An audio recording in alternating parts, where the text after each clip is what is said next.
This is like the picture I love to think about. That I am becoming more of who I already am. That's why I don't want to just like let this go. A lot of people are living with an outdated version of themselves. It's outdated. They're hanging on to a negative experience in the past saying, well, this is me now.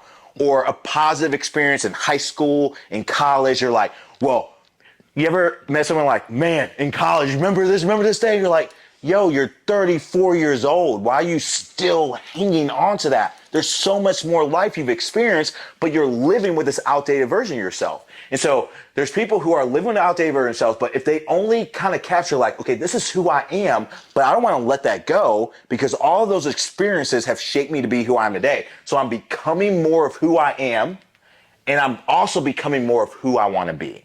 And that's the picture I want you to be able to see. How do you become more of who you are, becoming present, becoming aware of that? And then also, how do you become more of who you want to be? That's this whole section here.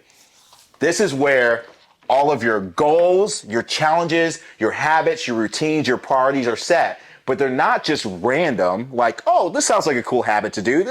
No, these things are set because they're who you want to be and also part of who you are. It's not separate.